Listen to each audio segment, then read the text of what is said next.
Welcome friends, I am Ajit Chotrani from Euclid Classes. Today we are going to formally start 9th class geometry with the chapter Lines and Angles. चलिए, उससे पहले मैं question raise करता हूँ. Just think about it. You can pause the video also. And during the video I'll give you the answer. It is somehow related to geometry only. Question is, why does a 4-legged chair wobble but a 3-legged stool does not wobble? I repeat, why does a 4-legged chair, चार टांगों वाली जो कुर्सी होती है, 4-legged chair, why does it wobble? I mean, it will wobble only when it has a manufacturing defect naturally. But a 3-legged stool or like a camera tripod, it never wobbles. Despite a manufacturing defect, it will never wobble. Answer is hidden in geometry. That is why I called maths is beautiful. So you can try to ponder over the problem. If you're not able to think, keep watching the video. Somewhere down I will explain. चलिए, तो शुरुआत करते हैं lines and angles की. So we start with the basics first. सबसे पहले basics को build करते हैं. So we start by understanding what is a point, what is a line and what is a plane. Now as I ask anyone or you ask anyone to define these words, point, line and plane, they will come up with, lengthy definitions, precisely accurate definitions, enriching the definitions with rich vocabulary, to make the answer impressive. Poor people, little did they know, these terms are undefined in geometry. They cannot be defined. देखिए ना, विधि की विडंबना है.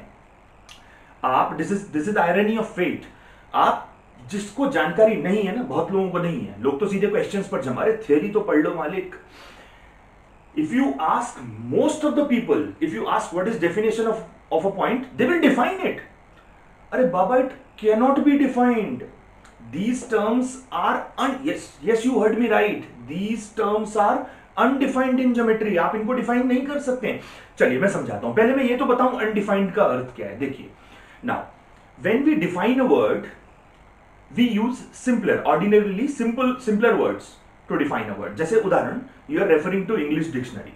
ठीक है, you look for a meaning of a complex word. So that meaning will be described using simpler words. No, if a word is complex, I will use simpler words to explain it. Is it not? But these so-called simpler words would also in turn need to be defined, I mean somewhere else in the dictionary, using yet simpler words. And this is a recursive process. एक कठिन शब्द को आसान शब्दों में समझाया जाएगा, परंतु उन आसान शब्दों को भी तो डिक्शनरी में, शब्दकोश में अन्य कहीं समझाने की जरूरत पड़ेगी ना, और आसान शब्दों में, आसान से आसान. But eventually this process must stop somewhere. I mean, at some point in time, some stage, we should reach a word where we are, defining a word using words whose meaning cannot be further defined. Rather, the meaning has to be accepted as intuitively clear. आप समझ रहे हैं? एक स्थान ऐसा आएगा जब हम उस शब्द को और सिंपलर वर्ड्स में डिफाइन नहीं कर सकते हैं और हमें उस वर्ड का मीनिंग एक्सेप्ट करना पड़ेगा कि हाँ भाई, मेरे और आपके बीच में एक म्यूचुअल अंडरस्टैंडिंग है कि इसका अर्थ ये होता है, ताकि मैं इसको किसी अन्य शब्द को एक्सप्लेन करने के लिए इस कॉन्सेप्ट या इस शब्द का इस्तेमाल कर सकूं, क्योंकि वो फर्दर डिफाइन नहीं हो सकता, वो बहुत बेसिक नेचर का है. और ऐसा करना, नहीं तो डिक्शनरी कैसे लिखी जाती, सोचिए ना. कुछ तो डिक्शनरी के अनडिफाइंड वर्ड्स होते होंगे ना, जो कहीं और डिक्शनरी में नहीं पाए जा सकते, क्योंकि वो इतने सिंपल हैं कि उन्हें और सिंपलर वर्ड्स में डिफाइन नहीं किया जा सकता. In geometry, in dictionary of geometry का शब्दकोश खोलेंगे, रेखागणित बोलते हैं हिंदी में, रेखागणित का शब्दकोश खोलेंगे तो ये 3 वर्ड्स डिफाइंड नहीं हैं. But we can refer to them, we can intuitively define them. ठीक है, हम आपसी सोच समझ से उनको समझ सकते हैं, और हाँ, आपस में एक एग्रीमेंट कर सकते हैं कि ठीक है भाई, आज के बाद पॉइंट बोलोगे तो इसका अर्थ मैं यह समझूंगा. So what is a point? Point refers, again I am not trying to define it, but refer तो करूं ना, कुछ तो समझाऊं आपको. So point in geometry is the most fundamental concept first of all, and it refers to location. So point refers to location of an object. Like we use points to identify position of certain object. But as I told you, point cannot be defined, so we use examples to refer to it. जब मुझे आपको कोई point बताना है तो मैं example use करूंगा, like dot, like a dot. अब ये मेरे बोर्ड का प्लेन है, ठीक है, this is plane of my board. इसमें ढेर सारे लोकेशंस हैं, एड्रेस हैं, समझ लो एड्रेस, जैसा हम डिलीवरी बॉय अमेजोन में डालते हैं एड्रेस, तो इस पे ढेर सारे एड्रेस हैं, ढेर सारी पोजीशंस हैं। मुझे कोई एक पोजीशन मेरे मन में है जो आपको कन्वे करनी है, तो मैं कैसे कन्वे करूं भाई, कौन सी वाली पोजीशन? तो मैं क्या करूंगा, आई प्लेस अ डॉट। सो मैं बताना चाह रहा हूं ये वाली position, so this is a point. What you look is not, what you are looking at is not point, it is a dot. जो आपको दिख रहा है वो डॉट है, but the position at which that dot is placed is point. So point refers to a position in 3-dimensional space. समझे? Point का मतलब है एड्रेस, पॉइंट का मतलब है पोजीशन, पॉइंट का मतलब है लोकेशन। इस पूरे, लेकिन समझाऊं कैसे, इसलिए इस डॉट का सहारा लिया मैंने। जो आप देख रहे हैं वो छल है, छलावा है, धोखा है। आप जो देख रहे हैं वो डॉट है, वो सत्य नहीं है। सत्य इसके पीछे छिपा हुआ है, वो है पॉइंट। समझ में आई बात? जैसे ये मेरे व्हाइट बोर्ड मार्कर का टिप देखिए, ये भी एक पॉइंट है। मतलब मैं बोल रहा हूं 3-dimensional स्पेस में कौन सा पॉइंट, ये वाला। अरे कौन सा, कैसे बताऊं? कुछ तो एग्जांपल लेना पड़ेगा, कभी डॉट ले रहा हूं, कभी मार्कर ले रहा हूं, इसीलिए इट इज अनडिफाइंड। बात समझ में आई? सो पॉइंट, अच्छा, how do we name it? By using capital letters like A B C whatever, alpha beta gamma, कुछ भी। अंग्रेजी से ही कोई प्यार। हिंदी में तो कहता हूं, हिंदी को लोग क्यों नहीं प्रमोट करते? आप वेरिएबल्स लेते हो अरिथमेटिक में तो ख ख लो ना। मान लो रामू की जेब में क केले हैं, उसने उसमें से 4 केले श्यामू को दे दिए, लेट अस अज्यूम ख केले बच, परंतु है नहीं ना, क्या करें भाई? मैं भी ऐसा पढ़ाने लगूंगा तो शायद, चलिए उसमें नहीं घुसते, परंतु हाँ मुझे लगता है कि हिंदी को भी प्रमोट किया जा सकता है। चलिए, now we jump on to understanding what is a line. Again, line is undefined, I can not define it, but I will refer to it, ठीक है, इंट्यूटिवली, इधर उधर से indirectly I try to define it. So a line is a set of all points which extend continuously in both the directions. A line is straight, one-dimensional, does not have any thickness and extends to infinity in either of the directions. बोलने से बेहतर है कि मैं बना दूं। Yes, so this is how a line look like. You know it, ठीक है? लाइन कैसी दिखती है आपको मालूम है। It extends to infinity in both the. A line is identified by 2 points, ठीक है? इसीलिए लाइन को नाम देने के लिए you can choose any 2 points and you can name it line A B, ठीक है? क्योंकि ये लाइन है तो ए बी के ऊपर हम एक लाइन सी ड्रॉ कर देते हैं बताने के लिए कि it stands for a line, ठीक है? It does not have any thickness, depth, nothing, ठीक है? It is one dimensional and extends to infinity. जैसे कि मैंने बताया, a line is identified by 2 points. इसका उल्टा भी सत्य है, converse of this also holds good. What is it? One and only one line can pass through any 2 given points, ठीक है? अगर कोई भी 2 पॉइंट्स गिवन है हमको, so one and only one line, there is a unique line which passes through any 2 given points like these 2 points, ठीक है? So there is only this one line which passes through these 2 points, let us call them P and Q. ध्यान रखिएगा इस बात को। 3 or more points which lie on same line, same straight line, ठीक है? Straight line बोलने की आवश्यकता नहीं है, लाइन वैसे स्ट्रेट ही होती है, so it was just a slip of the tongue, ठीक है? So 3 or more points which lie on same line are called, very good, collinear points, ठीक है? 3 या 3 से अधिक। अच्छा, 2 क्यों नहीं बोल रहा हूं? अरे भाई थोड़ा तो दिमाग खर्च करो ना, जीवन में ऊपर वाले ने दिया है ना। 2 पॉइंट कभी भी लोगे तो वो हमेशा एक स्ट्रेट लाइन में नहीं होंगे। आप कोई से भी 2 पॉइंट लोगे तो वो तो हमेशा ही, इसीलिए कोलिनियरिटी की डेफिनेशन में 2 पॉइंट्स का कोई महत्व नहीं है बोलने का ना, 3 या 3 से अधिक बोलिए। 3 पॉइंट का एक लाइन में होना ताज्जुब की बात है। 2 तो यार तुम कैसे भी, ये भी 2 हैं, ये भी 2 हैं, तो ये 2 भी एक स्ट्रेट लाइन में, ये 2 भी और ये 2 भी। लेकिन 3 पॉइंट्स अगर स्ट्रेट लाइन पर आ रहे हैं, 3 या 3 से अधिक, तो बड़ी ताज्जुब की बात है। हाँ, तभी तो हम इसे नाम दे रहे हैं, these are called what? Collinear points, ठीक है? चलिए, then jumping upon to plane. Plane क्या है? Again, plane can not be defined, पर प्लेन क्या है? It is a flat surface which extends in all the directions, ठीक है? Like consider this book. Now here is this book with me.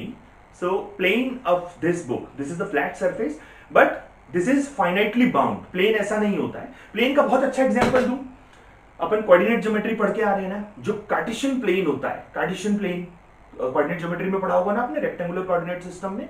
Bye the way, can I ask you why it is called Cartesian plane? Yes, very good.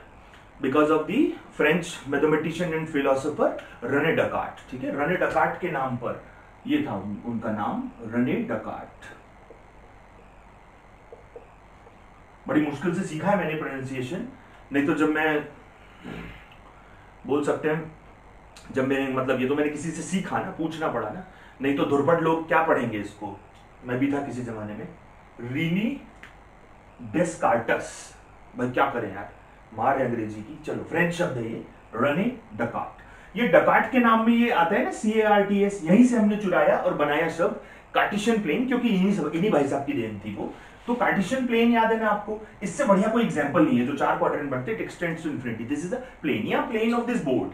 ठीक है, plane को हम किसी 4 dimensional figure से भी दर्शा सकते हैं। जैसे मैं ये बना रहा हूं, let me draw a parallelogram for you, sorry, let me draw a good one.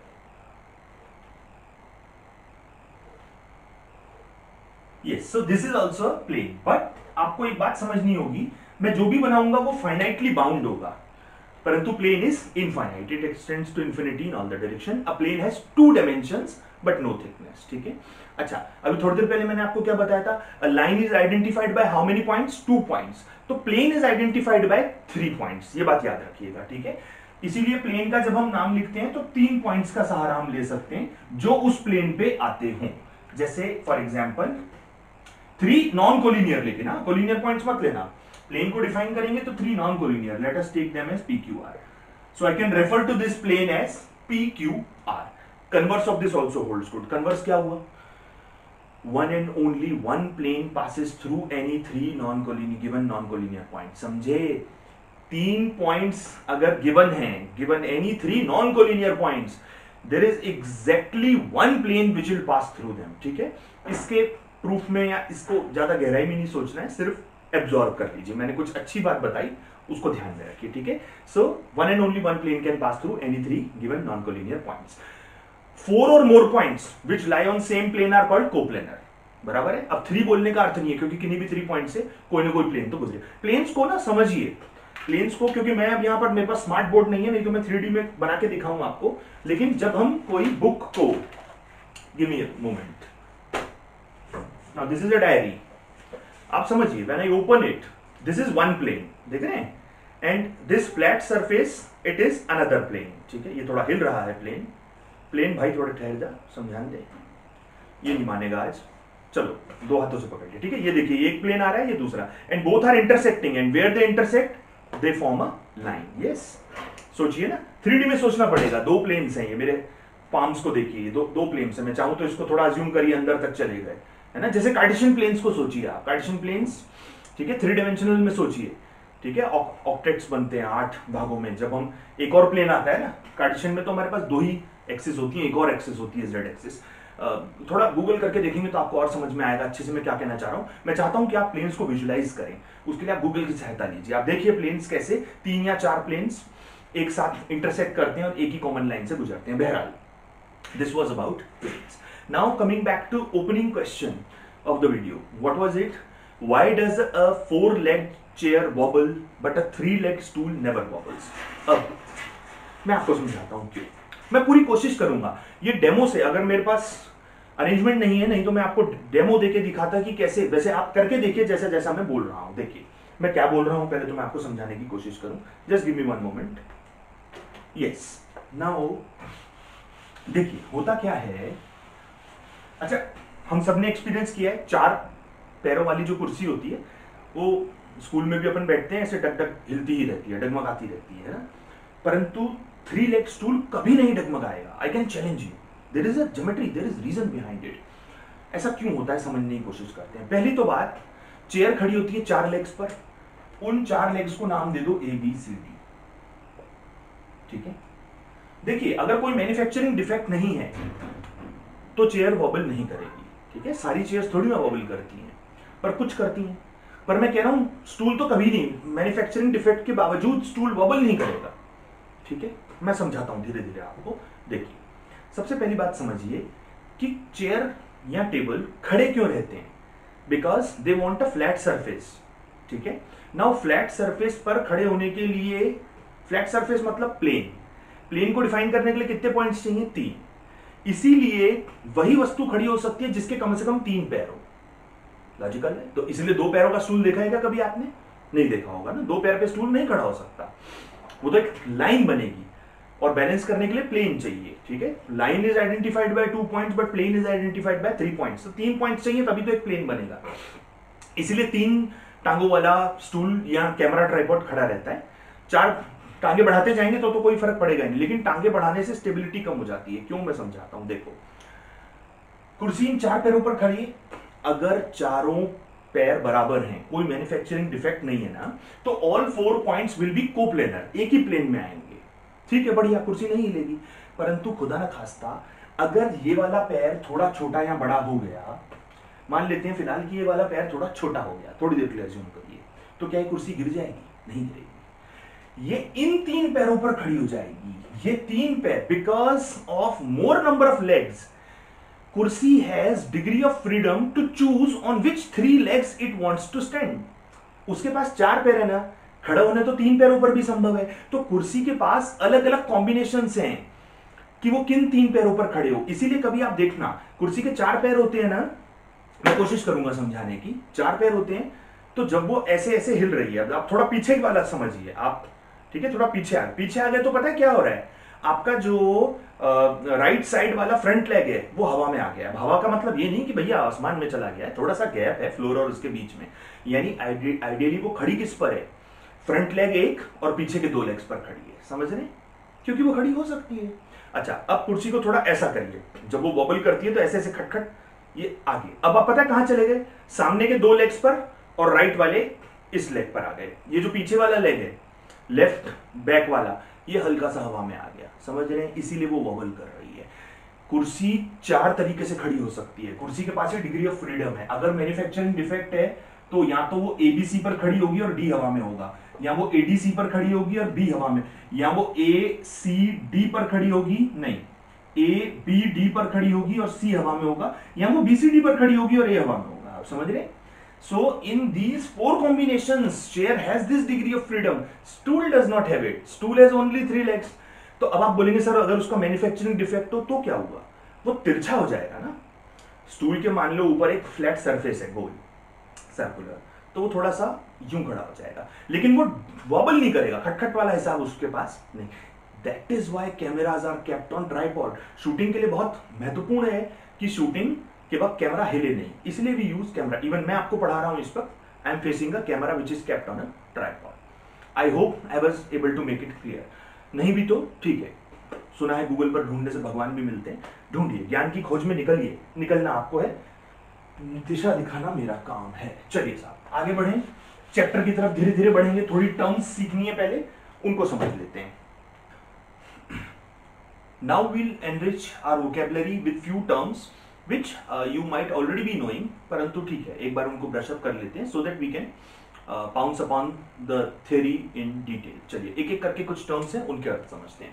तो मैं लिख नहीं रहा हूं, मैं आपको समझाता जाता हूं, परंतु मैं चाहूंगा कि आप कहीं कॉपी में इन पॉइंट्स को, सिर्फ डेफिनेशंस नहीं, सिर्फ पॉइंट्स को नोट करके रख लीजिए, ताकि ठीक है आपको ध्यान रहे कि किन किन ये हमारे टूल्स हैं ना, तो क्या टूल्स आवश्यक हैं ज्योमेट्री में। चलिए, what is a line segment? So you all know line segment is part of a line which has defined endpoints। ठीक है, so line goes to infinity, line segment is terminated at both ends। ठीक है, so this is how a line segment will look like। so we can name it PQ। तो इसको represent कैसे करेंगे? लिखेंगे PQ और ऊपर एक बार बना देंगे, एरोज नहीं बनाएंगे इस बार, because it is finitely long। what is a ray? so ray is again a line which is terminated at one end point, like on one side it will go to infinity, on the other it will not। so ray looks like this। so this is a ray। so ये P है, कोई दूसरा point choose कर लीजिए P Q, तो हम बोल देंगे रे P की। इस प्रकार उसको हम दर्शाते हैं। चलिए साहब आगे बढ़ते हैं। ये हो गई लाइन सेगमेंट, ये हो गया रे। चलिए एंगल्स की बात करते हैं। तो एंगल्स क्या होते हैं मालूम ही है आपको। Angles are measured in degrees, है ना। वैसे और भी कई मेजर्स होते हैं, रेडियन भी होता है, बाद में पढ़ेंगे। Angles are measured. एंगल्स की परिभाषा क्या है? So two rays originating from same endpoint contain an angle। ठीक है, so an angle is contained by two rays which originate from same point। ठीक है, अगर एक ही पॉइंट से दो रेज ओरिजिनेट हों तो they contain angle between them, ठीक है। Angles are measured in counter clockwise direction, ठीक है, ऐसे उल्टी दिशा में, यानी ऐसा मैं एक एरो बना के दिखा रहा हूं, इस दिशा में हम एंगल्स को मेजर करते हैं। इसका अर्थ भी मैं थोड़ी देर बाद फिर समझाऊंगा। अच्छा, इनका देख लेते हैं क्या है। These are what, let us say this is A, this point is say B and this point is say C. So A B and A C क्या है, they are arms of the angle, ठीक है। A B and A C are arms of the angle, बहुत खुशी हुई। और A क्या है, what is A here, A is called vertex of the angle, plural is vertices, ठीक है साहब। ये एरो हेड्स बनाने बहुत जरूरी है। So this is an angle. चलिए, एंगल्स के क्लासिफिकेशन होते हैं। सो कई प्रकार से हो सकते हैं बेस्ड ऑन मेजर, ठीक है। 6 प्रकार से हम एंगल्स को डिफाइन करते हैं। पहला होता है एक्यूट एंगल। तो ये क्या होता है साहब, एक्यूट एंगल, तो वो एंगल जो दिखने में बहुत क्यूट होता है, जो हम हमेशा बनाते हैं, वो होता है एक्यूट एंगल, ठीक है। चलिए, जोक्स अपार्ट, एक्यूट एंगल क्या होता है, angle which has measure less than 90 degrees, ठीक है, जो 90 से कम हो, अर्थात दिखने में कुछ ऐसा भला सा एंगल, ठीक है। काउंटर क्लॉकवाइज, देखो मैंने क्या बोला, एंगल को काउंटर क्लॉकवाइज दिशा में मेजर करते हैं। तो अपन क्या करेंगे, एंगल के 2 आर्म्स होते हैं ना, इस आर्म को फिक्स माना करो, इसे ना टर्मिनल आर्म भी बोलते हैं, ये वाली। ये मान लो रोटेटिंग है, तो ये रोटेट होके यहां तक आ गई, तो एक एंगल क्रिएट किया इसने, दिस इज एक्यूट एंगल। दूसरा क्या होता है, राइट एंगल। तो राइट एंगल क्या होता है साहब, नाम से ही समझ में आ रहा है, angle which is not wrong is right. Jokes apart, कितने घटिया जोक्स मारता हूं मैं। तो राइट एंगल क्या होता है साहब, ये ऐसा एंगल जिसका मेजर 90 डिग्री, ऐसे दर्शाते हैं उसको, ठीक है, this is right angle.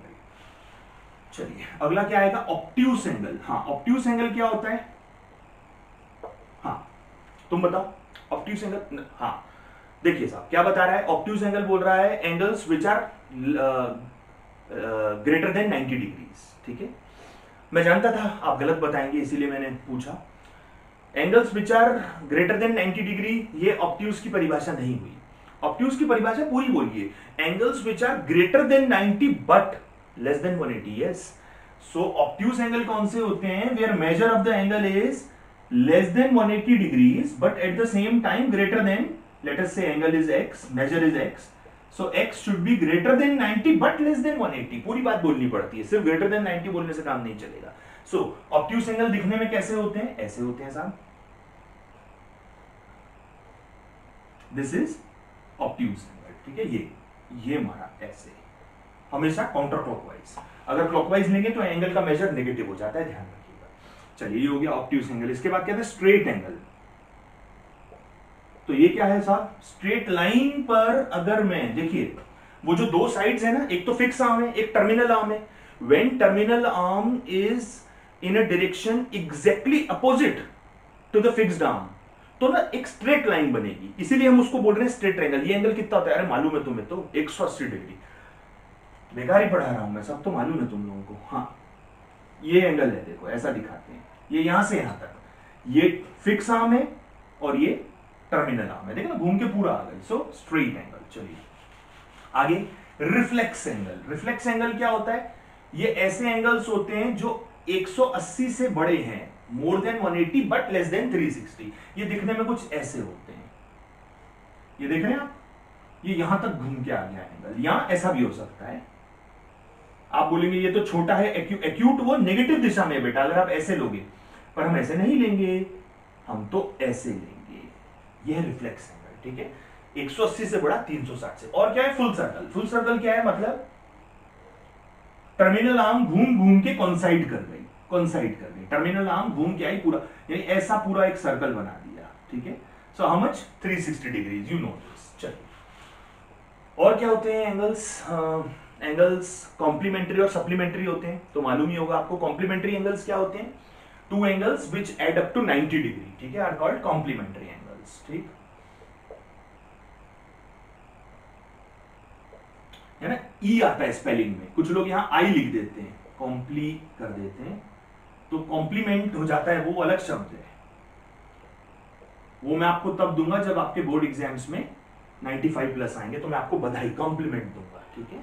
That is another thing. यहां कंप्लीमेंट्री का मतलब है विच कंप्लीट ईच अदर, ठीक है। So a pair of complementary angles का मतलब है pair of angles such that their measures, है ना, their measures, let us say angle A is measuring x degrees, angle B is measuring y degrees. तो यदि इन दोनों का जोड़ 90 है तो अपन बोल सकते हैं A and B constitute a complementary pair. इसी प्रकार सप्लीमेंट्री पेयर क्या होता है, तो सप्लीमेंट्री में दो एंगल्स का सम कितना आएगा, 180 डिग्री, ठीक है। चलिए अब धीरे धीरे मैं चैप्टर की तरफ बढ़ रहा हूं, काफी कुछ हमने डिस्कस कर लिया है। अब हमें समझना है व्हाट आर एडजेसेंट एंगल्स, ठीक है। एडजेसेंट एंगल्स, तो आप सोचते होंगे एक एक बात इतनी गहराई में बताई जा रही है जैसे तो हम बच्चे हों। हाँ, बहुत सी चीजें आपको नहीं मालूम है, अभी धीरे धीरे पता चलेगा, धीरे धीरे रिवील। आपको लगता है कि आपको मालूम है पर आपको नहीं मालूम है। चलिए आ रहे हैं धीरे धीरे।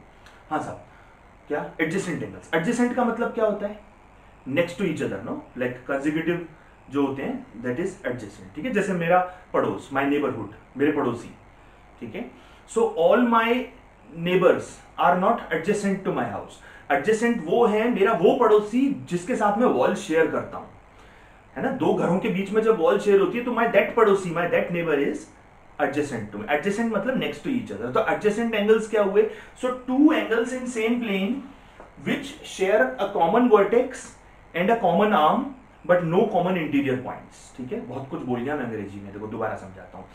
To angles in same plane which share a common vertex, a common arm, but no common interior points are called as adjacent angles।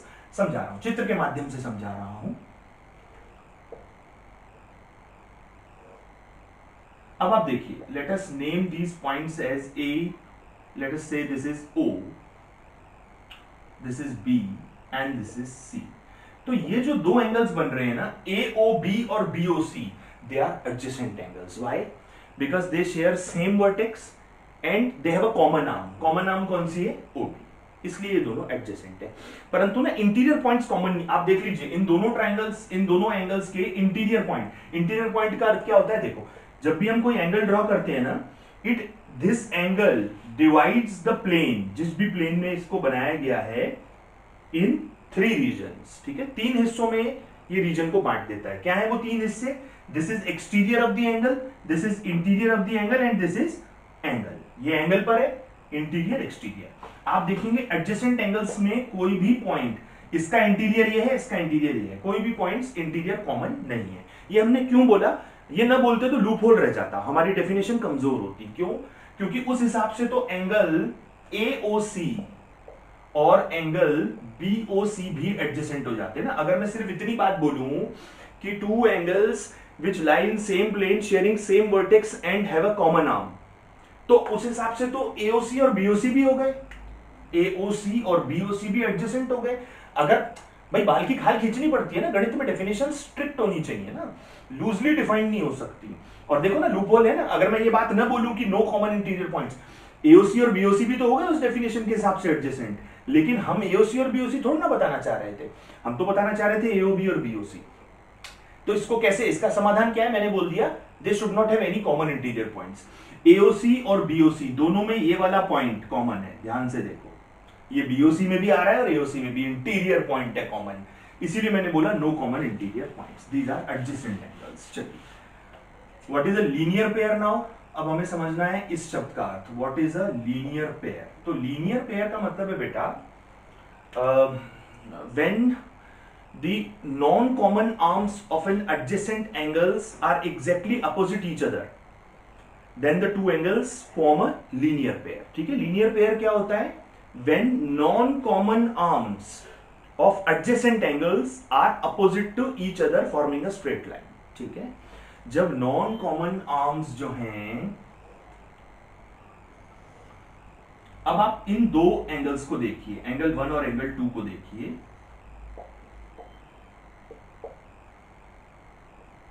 Angle BOC और एंगल AOB है ना, ये दो एंगल्स हैं, इनको मैंने एंगल 1 और 2 बोला है। इनको आप ध्यान से देखेंगे तो ये एडजेसेंट एंगल्स ही तो हैं, ये एडजेसेंट ही तो हैं, क्योंकि they share common vertex and a common arm, common arm है OB।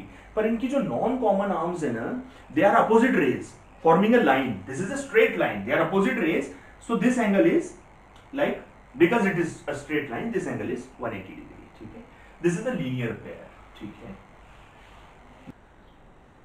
Having understood what is the linear pair, now we are ready to understand what is linear pair axiom.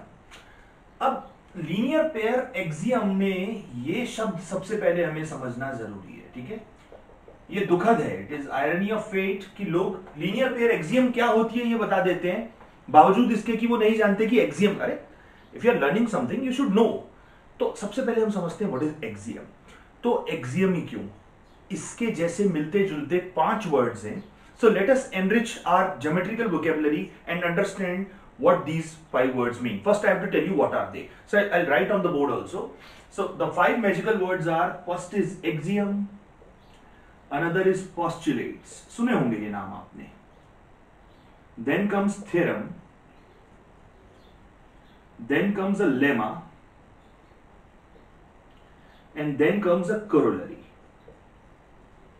चलिए पहले इन 5 शब्दों के मैं आपको अर्थ समझा दूं। एक्सियम से शुरुआत करते हैं। What is axiom? So axiom is a statement which is a fact which is true. So धीरे धीरे, मैं बारीक बात है, जरा नजाकत के साथ समझाऊंगा, ध्यान से समझिए आप भी। Axiom is a true statement, but you cannot prove that it is true by giving some logic or reason. Please try to understand. सत्य है परंतु साबित नहीं किया जा सकता। So because we cannot prove it, we assume that it is true. अब मेरी ऐसी भाषा के इस्तेमाल से कि we are assuming, आपके मन में शंका होगी कि अरे ट्रू है भी कि नहीं, we are assuming, ना बाबा, it is true. It is so true that it is evident it is true. It is empirically visible that it is true. It is so true that when you tell it to someone, nobody will raise an eyebrow. किसी को आपत्ति नहीं होगी, वो इतना बड़ा सच है। परंतु क्योंकि लॉजिकली मैथमेटिकली प्रूव नहीं हो सकता है ना, तो हम अज्यूम कर लेते हैं कि भाई ये ट्रू है। अज्यूम कर लेते हैं बोलने का मतलब हम कोई एहसान नहीं कर रहे हैं, वो सचमुच ट्रू है लेकिन प्रूव नहीं हो सकता। तो फिर हम अज्यूम क्यों कर रहे हैं? क्योंकि जब हम कोई कॉम्प्लेक्स प्रूफ लिख रहे होंगे ज्योमेट्री का, तो हो सकता है हमें इस स्टेटमेंट का इस्तेमाल वहां करना पड़े, और हम सत्य का ही तो इस्तेमाल कर सकते हैं ना, सही स्टेटमेंट्स का, तो हम अज्यूम कर लेते हैं। तो ऐसे सच जो प्रूव नहीं किए जा सकते पर उन्हें सच मान लिया जाता है क्योंकि वो सचमुच सच है इसलिए मान लिया जाता है, को हम बोलते हैं एक्सियम। तो आज के बाद अगर एक्सियम शब्द का इस्तेमाल करूंगा ज्योमेट्री पढ़ाते हुए, तो आप दिमाग नहीं लगाएंगे उसमें, ठीक है। आप ये नहीं सोचेंगे कि whether it can be proven और not, because it can not be proven. If you have some interest towards contributing towards mathematics, अगर गणित में योगदान देना चाहते हैं तो आप दिमाग लगा सकते हैं, ठीक है।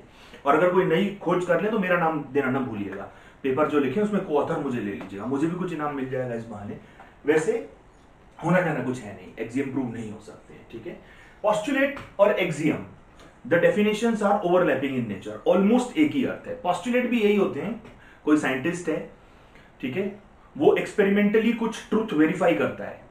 जैसे आप बार बार एक एक्सपेरिमेंट कर रहे हैं तो आप बार बार देख रहे हैं कि हाँ ये चीज हो रही है, तो आप मान लेंगे ना कि भाई वो सच है, क्योंकि वो सच है। तो जब आप इस थ्योरी को लोगों को समझाएंगे तो आप बोलेंगे पोस्टुलेट्स। तो पोस्टुलेट्स भी प्रूव नहीं हो सकते हैं, ठीक है, परंतु सच होते हैं, ठीक। थ्योरम, थ्योरम ये सब सच होते हैं, इनमें से झूठ तो कुछ भी नहीं है, लेकिन थ्योरम ऐसा सच है जो प्रूव किया जा सकता है, ठीक है, बाय लॉजिक, बाय रीजन। तो हम भी अभी प्रूव, अभी आपको आदत हो जाएगी इस शब्द की, हिंदी में प्रमेय बोलते हैं इसको, ठीक है। So theorems can be proved by giving some reason, some logic. What is a lemma? Lemma again is a proven result, मतलब लेमा भी सच है, सच तो ये सभी है, lemma can also be prove, ठीक है। Lemma is just like a theorem, लेकिन लेमा इतना बड़ा रिजल्ट नहीं है कि जिसको हम सेलिब्रेट करें। भाई आपने कोई नई खोज करी है, बड़ा रिजल्ट बनाया, तो हम उसको थ्योरम का नाम देते हैं। लेकिन कोई बड़े रिजल्ट को प्रूव करने के लिए अगर आप एक स्टेपिंग स्टोन, एक छोटा रिजल्ट प्रूव कर रहे हैं, which acts as a stepping stone, मतलब जिस पर पैर रख के आप आगे बढ़ सकें, लेकिन उसका कद इतना बड़ा नहीं है कि उसे हम अलग से थ्योरम का नाम दें, तो हम उसे बोलेंगे लेमा। समझे, एक हेल्पिंग थ्योरम समझ लो। किसी बड़ी थ्योरम को प्रूव कर, बड़ी थ्योरम मतलब एक बड़ा result, well known result, established result है, उसको प्रूव करने के लिए अगर मैं कोई छोटा रिजल्ट प्रूव कर रहा हूं, प्रूवन स्टेटमेंट होता है लेमा, उसे बोलते हैं lemma, helping theorem, auxiliary theorem. Corollary, again कोई बड़ा थ्योरम आपने प्रूव किया, कोई बड़ा रिजल्ट है, उसके इर्द गिर्द देखिए कोई नई डिस्कवरी होती है, नई थ्योरम, तो उसके इर्द गिर्द बहुत सारे प्रूफ्स और आ जाते हैं ना, उससे एसोसिएटेड ढेर सारे प्रूफ्स हैं जो हम निकाल सकते हैं। तो उन प्रूफ्स को हम नाम दे सकते हैं कोरोलरी का। समझ गए? तो थ्योरम का अगला स्टेप होता है कोरोलरी, लेकिन पिछला स्टेप होता है लेमा। लेमा प्रूव होके थ्योरम प्रूव होती है, थ्योरम प्रूव होने के बाद हम कोरोलरी प्रूव करते हैं। समझ में आई बात? नहीं समझ में आई तो रिपीट। यही तो कमाल है वीडियो का, वापस जितनी बार बुलवाना है बुलवा लो, मेरा मुंह भी नहीं थकेगा। रिवाइंड मार मार के देखते रहो, आ जाएगा। चलिए लीनियर पेयर एक्सियम समझते हैं। हाँ साहब, लीनियर पेयर एक्सियम क्या बोलता है? बहुत घटिया सी बात है। लीनियर पेयर एक्सियम बोलता है angles in a linear pair add up to 180 degree. खत्म बात, ठीक है? यानी angles in a linear pair are supplementary. Supplementary का अर्थ ये होता है ना, दो ऐसे एंगल्स, दो ऐसे कोण जिनका योग, जिनका सम 180 डिग्री हो। So two such angles whose sum is 180 degree are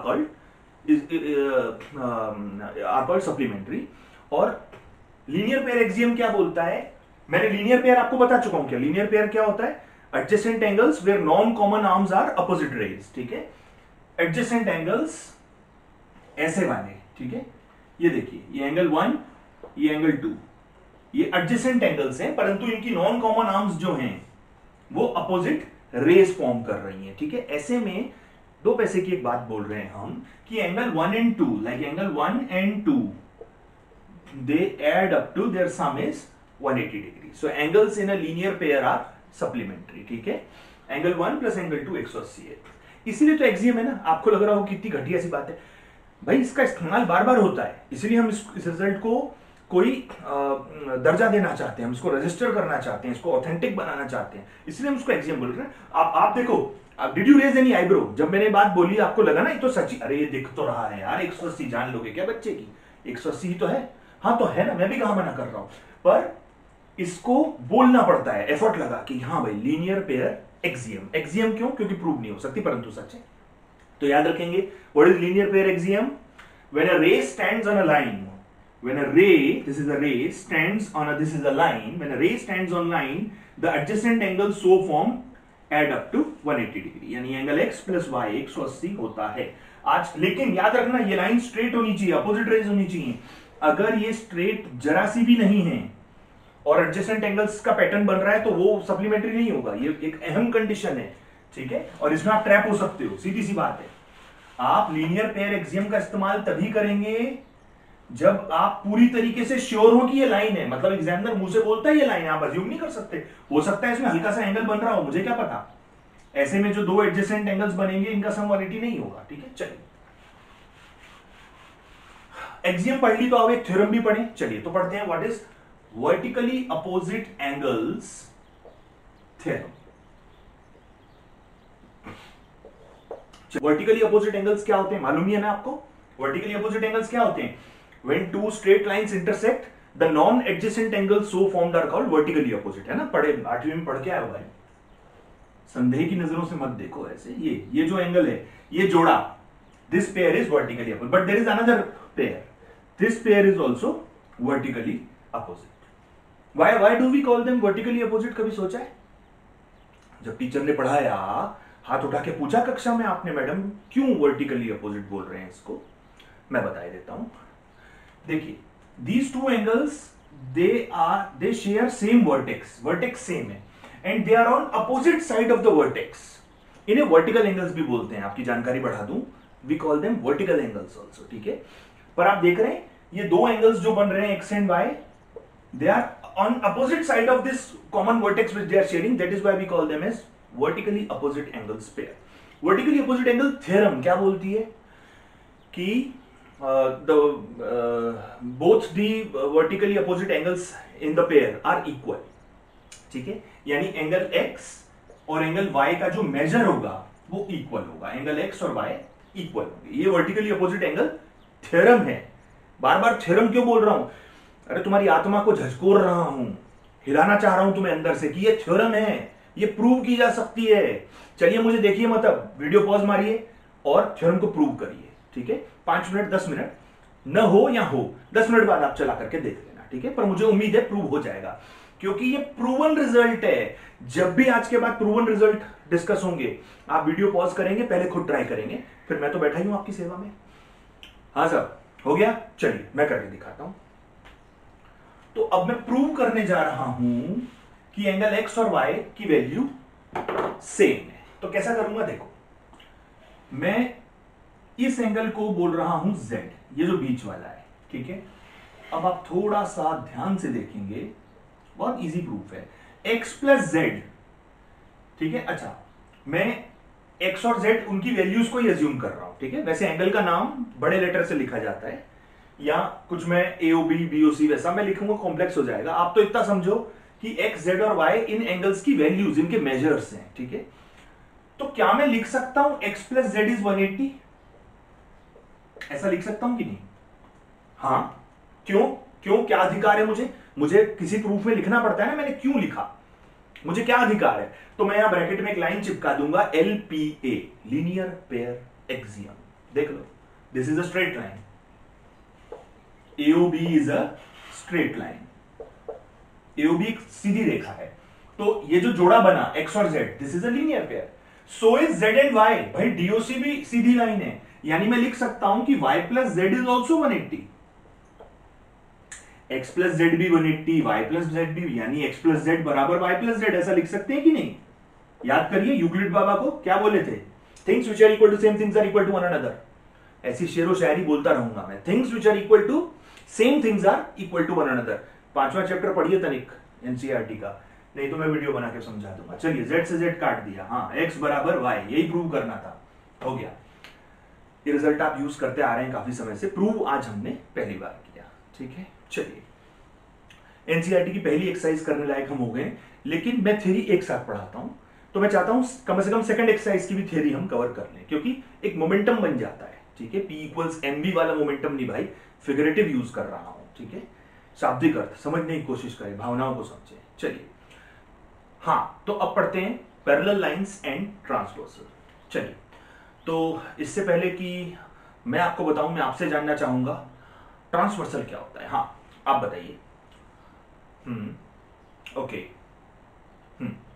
तो मैं जानता था आप यही गलती करेंगे। ट्रांसवर्सल की डेफिनेशन आपने बोली कि transversal is a line which intersects two parallel lines. तो मैं आपको ठीक करना चाहूंगा, ट्रांसवर्सल की डेफिनेशन में पैरेलल लाइन का कोई काम ही नहीं है। ट्रांसवर्सल, व्हेन यू डिफाइन और try to define transversal, there should be no mention of parallel lines at all. Parallel line से ट्रांसवर्सल का कोई लेना देना नहीं है दूर दूर तक। So what is a transversal? हर शब्द की कीमत है, डेफिनेशन बिल्कुल प्रिसाइज होनी चाहिए। मैं देता हूं खूबसूरत definition.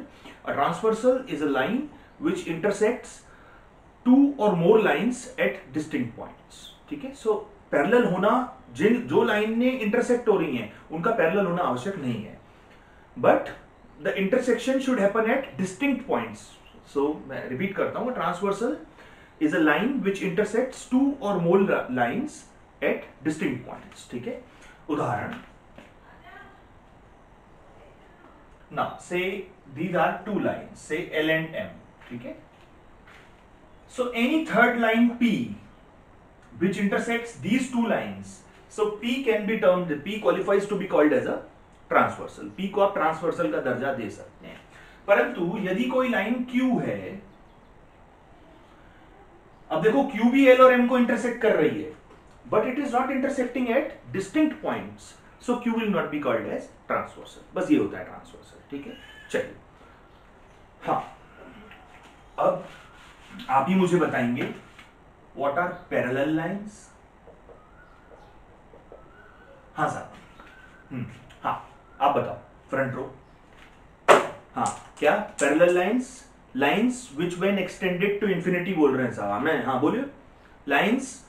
Lines which when extended to infinity and do not intersect are called as parallel lines। Would you like to reconsider your definition? एक बार दोबारा पुनः विचार करना चाहेंगे? एक मौका और दे रहा हूं। हाँ साहब, लॉक कर दिया जाए? कर दिया।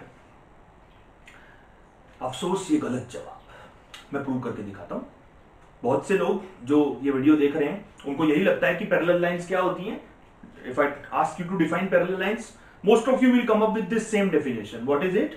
Two lines which when extended to infinity and do not intersect, ठीक है। Two lines which never intersect, ऐसा भी बोलते हैं लोग। Two lines which never intersect are called parallel lines, गलत जवाब। साबित करके दिखाऊं? ओके, ये मेरे हाथ में दो पेन्स हैं, ठीक है। पता नहीं आपको इनके कलर दिख रहे हैं, इनके बैरल्स ब्लैक हैं, although this is blue and this is red, उससे कोई फर्क नहीं पड़ता है, ठीक है। ये दो पेन्स दिख रहे हैं आपको, दोनों के ब्लैक बैरल्स हैं। Consider they are lines for just for demonstration purpose, just assume they are line, although line has no thickness, वो सब कहानी हम पीछे छोड़ के इतिहास में दफन करके आ चुके हैं, पर ये दो लाइन्स हैं, ठीक। चलिए मैं इनको इस ओरिएंटेशन में लेता हूं, इसको मैंने लिया यहां ऊपर 3D में बना रहा हूं मैं ये लाइंस, और इसको मैंने यहां लिया नीचे। अब आप ध्यान से देखिए, पता नहीं आपको वीडियो के थ्रू दिख पा रही है कि नहीं मेरी बात। एक लाइन कैमरे की तरफ जा रही है और मेरी तरफ आ रही है, ये ब्लू वाली है, ये वाली, और एक लाइन को मैंने हॉरिजॉन्टली पकड़ा हुआ है लेकिन ऊपर, ताकि 3D इफेक्ट आए। अब बढ़ाओ इन लाइंस को इंफिनिटी तक, इन दोनों लाइंस को आप इंफिनिटी तक ले जाओ, will they ever meet? No, never. So are they parallel? No.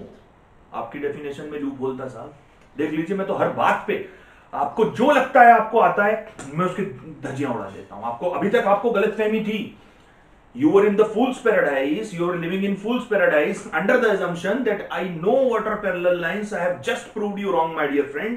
हर शब्द की कीमत है। पैरेलल लाइंस अभी प्रूव हो गया ना, मैंने दो लाइंस को ऐसा ओरिएंट किया, वो नहीं कट रही हैं। आप तो यही बोल रहे थे lines which never meet, never intersect. No, एक शब्द सिर्फ आपने कम बोला, इसीलिए मैंने आपको पकड़ लिया, और वो शब्द है कोप्लेनर। आपको बोलना चाहिए कोप्लेनर लाइंस। कोप्लेनर मतलब जो एक ही प्लेन में, those two lines which line same plane. So coplanar lines which never intersect, जैसे these two lines, they lie in the same plane of my board, तो ये व्हाइट बोर्ड के plane में लाई करती हैं। हाँ, now these two lines they are coplanar. Now if their orientation is such that they never intersect, we can call them as parallel lines, ठीक है। Distance between them will always remain constant, blah blah blah, all that you know, ठीक है। इसको modify करके यूं भी बोल सकते हैं, या तो बोलिए नेवर मीट, या और बेहतर बोल सकते हैं दे मीट एट इंफिनिटी, ऐसा भी बोल सकते हैं, यानी चांद पे जाके मिल जाती है। चलिए, तो पैरेलल लाइंस क्लियर हो गया। अब हम पढ़ेंगे पैरेलल लाइंस एंड ट्रांसवर्सल। इसीलिए क्योंकि हम पढ़ते पैरेलल लाइंस एंड ट्रांसवर्सल हैं, इसीलिए ट्रांसवर्सल की डेफिनेशन में पैरेलल लाइंस, डेफिनेशन में पैरेलल लाइन का कोई काम नहीं है। हाँ, हम रिलेशनशिप जो स्टडी करने जा रहे हैं वो पैरेलल लाइंस और ट्रांसवर्सल का है, ये सत्य है। आइए, तो ये क्या है साहब? तो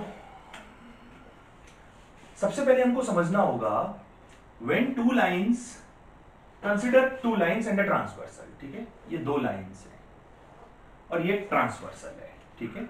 when a transversal intersect two lines, no, 8 angles are formed, 8 angles are produced. आप देख रहे हैं 8 एंगल्स बने, 1 2 3 4 5 6 7 8। ये जो 8 एंगल्स बने ना, इनके स्पेशल नाम होते हैं, they come up in pairs. I mean, we identify them as pairs. हम जोड़ों में उनको आइडेंटिफाई करते हैं, we give them special names. पहले हमको वो नाम ध्यान में करने हैं कि वो क्या होते हैं। चलिए, तो क्या क्या नाम होते हैं मैं बताता हूं। देखिए, पहला कैटेगराइजेशन होता है interior angle and exterior. Let me first number them, मैं इनको नंबर कर दूं ताकि हमें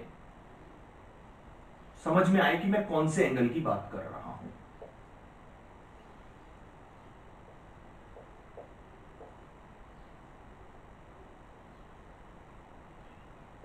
माफी चाहूंगा, मैंने 4 यहां लिख दिया था, इतने में ही आपके मन में आ गया होगा कि सस्ते नशे मत किया करो भाई, मैं गलती हो गई, इंसान हूं। हाँ, क्या कह रहा था मैं? हाँ, ये देख लो जो भी है। हाँ, तो ये एंगल्स बने। हाँ, मैं इनको बता रहा था क्लासिफिकेशन। सबसे पहला ब्रॉड क्लासिफिकेशन होता है interior angles and exterior angles, ठीक है। तो बेटा 8 एंगल बने ना, जो बाहर की तरफ है देखो कौन से हैं, 1 2 7 8, 1 2, ये कोई पेयर नहीं है, बाकी सारे एंगल्स पेयर्स में आएंगे। बहरहाल एंगल 1 2 7 8 को हम बोलते हैं एक्सटीरियर एंगल्स, ये बाहर की तरफ बने। और 3 4 6 5 ये अंदर भीतर बने ना, इंटीरियर एंगल्स, ठीक है। चलिए, अब जो पेयर्स जिनके मैं आपको नाम बता रहा था, तो देखिए एंगल 1 और 5 जो है ना, इस प्रकार के जोड़े, इस ऐसे 4 जोड़े बनेंगे। एंगल 1 5, एंगल 2 6, एंगल 4 7 और एंगल 3 8। ये जो 4 पेयर्स हैं बेटा, we call each of this pair as corresponding angle pair, ठीक है। So like angle 1 and angle 5 are corresponding to each other, so the pair so formed, ये जो जोड़ा बना एंगल 1 और 5 का, इसको हम बोलते हैं करस्पॉन्डिंग एंगल्स, ठीक है। ये नाम है करस्पॉन्डिंग एंगल्स। चलिए, तो ये है करस्पॉन्डिंग एंगल्स। ठीक, चलिए इसी प्रकार एंगल 4 और एंगल 5 का भी एक स्पेशल नाम है, 4 और 5, ऑल्टरनेट इंटीरियर। ऑल्टरनेट का मतलब क्या होता है? विच इज नॉट कंसिक्यूटिव, है ना। When I take first, skip second and I directly take third, इसे ही तो ऑल्टरनेटिंग बोलते हैं ना। Like in my coaching I teach MWF, so I teach on alternate days. ठीक है, सो 4 and 5 दे कॉम्प्रोमाइज ऑल्टरनेट। देखो ना, सीधा नहीं लिया भाई, 5 के बाद जैसे 3 के बाद ये 5 आना था सीधे में, लेकिन अपन ने ऑल्टरनेट करके 6 ले लिया, या 5 के बाद 4 ले लिया, 4 के बाद 5 ले लिया। सो दिस इज ऑल्टरनेट इंटीरियर, क्योंकि भीतर के हैं। इसी प्रकार एंगल 3 और 6 भी है ऑल्टरनेट इंटीरियर एंगल्स। मैं लिख नहीं रहा हूं बोर्ड पर, आप सुनते रहिए, और ये सब आपको पता है, कोई बहुत नायाब बातें नहीं बता रहा हूं मैं आपको। ठीक है, so this is these angles are called alternate interior. इसी प्रकार ऑल्टरनेट एक्सटीरियर भी होते हैं, जैसे 1 और 7 ऑल्टरनेट है ना, दूसरी तरफ है, इसीलिए एंगल 1 और 7 alternate exterior, 2 and 8 alternate exterior. चलिए, तो ये सारे नाम आपको समझ में आ गए। चलो साहब, अब 3 और 5 का भी एक नाम है। एंगल 3 और एंगल 5 जो है ना, और एंगल 4 और 6, इनका भी नाम है। क्या नाम है? ये तो एक के बाद एक है, तो कंसेक्यूटिव इंटीरियर। एंगल 3 और 5 के जोड़े को हम क्या बोलते हैं? कंसेक्यूटिव इंटीरियर, या शॉर्ट में बोल देते हैं को इंटीरियर एंगल्स। ठीक है, आप सोच रहे होंगे क्यों अनाप शनाप नाम पढ़ाए जा रहे हैं, क्योंकि अभी आप इनके रिलेशनशिप समझेंगे ना, मैथमेटिकली ये सब रिलेटेड है। अभी देखेंगे, just in a short while, another 5 minutes you have to tolerate me and you will be able to understand what mystery lies behind. ठीक है, चलिए तो इरेज कर दूं।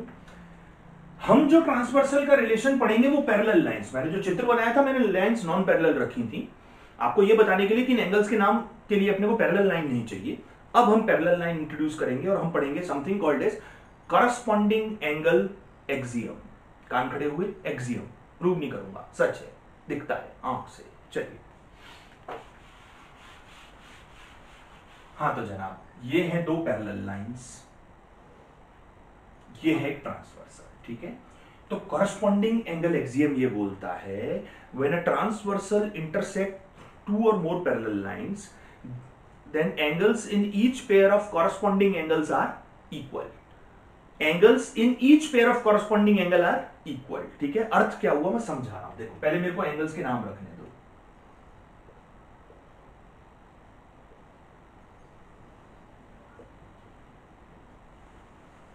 करस्पॉन्डिंग एंगल एक्सियम ये बोलता है when a transversal intersect 2 or more parallel lines। पहली बात तो करस्पॉन्डिंग एंगल एक्सियम कब काम करेगा? When lines are, the lines being intersected are parallel. जो इंटरसेक्ट हो रही है लाइंस वो पैरेलल, पैरेलल नहीं है तो बात खत्म। ठीक है, फिर हम बात ही नहीं करेंगे इसकी, लेकिन यदि पैरेलल हैं तो बात करेंगे।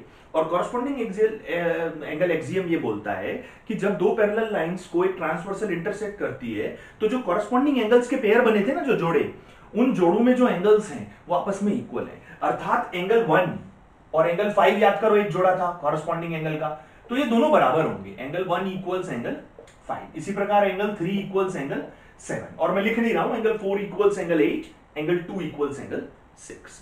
अब आप करेंगे प्रूव करो। मैं दीवार से सर नहीं मार सकता ना, मैंने अभी तो बताया एक्सियम प्रूव नहीं होती। ये एक्सियम है बेटा, ये आंख से दिख रहा है, क्योंकि लाइंस पैरेलल हैं। Because they are parallel to any third line, they will be equally inclined. Assume करो ना, अरे भाई ये दोनों पैरेलल हैं, तो these 2 lines will be equally inclined to any third line. Yes, that is why corresponding angle axiom came up.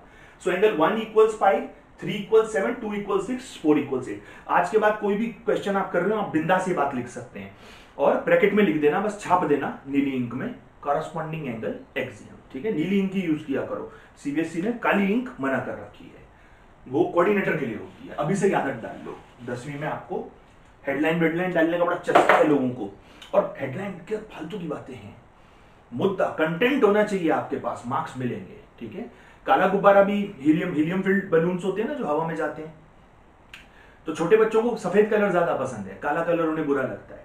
काला गुब्बारा हवा में जाता है, सफेद भी हवा में, तो वो आश्चर्य, अरे काला भी हवा में, अरे क्यों नहीं जाएगा भाई? कंटेंट, अगर दोनों में हीलियम है तो ऊपर जाएगा। ठीक है, हीलियम समझते हो, इनर्ट गैस होती है, एटॉमिक नंबर है 2। चलिए, ये पहली एक्सियम। चलिए, अब और भी कुछ रिलेशनशिप्स हैं, कुछ रिजल्ट्स हैं जो थ्योरम्स हैं, मतलब जो प्रूवन रिजल्ट्स हैं, इसलिए हम और आप मिलकर प्रूव करेंगे। ठीक है, तो दूसरा रिजल्ट है when two or more parallel lines are intersected by a transversal, angles in each pair of alternate interior angles are equal. यानी alternate interior angles, एंगल 3 और 5 भी बराबर हैं, सॉरी 5 नहीं, माफी चाहूंगा, 3 और 6 बराबर हैं, और एंगल 4 और एंगल 5 भी बराबर हैं. ये इसके बराबर है, ये इसके बराबर है. ये भी सच होता है, परंतु ये प्रूवन सच है ना, ये एक्सियम नहीं है. तो हम प्रूव करेंगे. हम का मतलब तुम भाई, तुम खुश मत हो. हाँ, पॉज करो, चलो शुरू हो जाओ. आ जाना, एक आध मिनट बाद आ जाना, फिर बताऊंगा मैं. हाँ हुआ, चलो मैं करके दिखाता हूं. देखो, हमें प्रूव करना है कि एंगल 3 है बराबर 6 के. ठीक है, ये वाला तुम खुद कर लेना, बात एक ही है. चलिए मैं कर देता हूं, बड़ी खूबसूरती के साथ करूंगा मैं. हमें ये प्रूव करना है. ठीक, तो देखो, मुझे बताओ एंगल 3 और एंगल 2 बराबर होंगे कि नहीं? हाँ होंगे ना. क्यों? वर्टिकली अपोजिट एंगल्स हैं. अच्छा, मुझे बताओ एंगल 2 और एंगल 6 बराबर होंगे कि नहीं? हाँ होंगे ना. 2 और 6 बराबर होंगे. क्यों? Corresponding angle axiom. रीजन मैं लिख नहीं रहा हूं, मुंह से बोल रहा हूं. Corresponding angle axiom. ठीक है, शॉर्ट में लिख देता हूं CAA. ठीक है, पर ये बड़ा खतरनाक वो है ये. ठीक है, अमेंडमेंट है ये. चलिए, ये कुछ अलग सोशल स्टडीज की बात है. हाँ,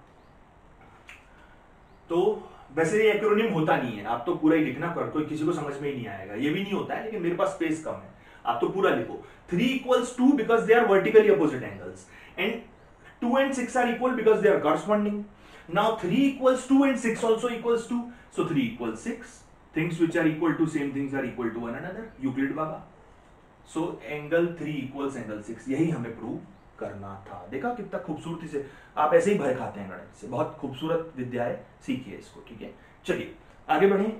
हाँ, थर्ड रिजल्ट है कि जो ऑल्टरनेट एक्सटीरियर एंगल्स होते हैं ना, वो भी इक्वल होते हैं. यानी एंगल 1 और एंगल 8 इक्वल है. ठीक है, मैं प्रूव नहीं करूंगा, आपके लिए छोड़ रहा हूं, फिर भी एक घसीटते हुए बता देता हूं क्यों होंगे इक्वल. देखो, 1 और 5 इक्वल है, और 5 और 8 इक्वल है, इसलिए 1 और 8 इक्वल. 1 ये इसके बराबर है, ये इसके बराबर है. क्यों? वही कारण है, ये कॉरस्पॉन्डिंग, ये वर्टिकली हो, तो ये काट के खत्म. तो 2 और 7 भी इक्वल होंगे, ऑल्टरनेट एक्सटीरियर एंगल्स. एक और जोड़ा रह गया, को इंटीरियर. याद आया? को इंटीरियर मतलब कंसेक्यूटिव इंटीरियर, यानी भीतर वाले पर कंसेक्यूटिव, एक के बाद एक, 3 और 5.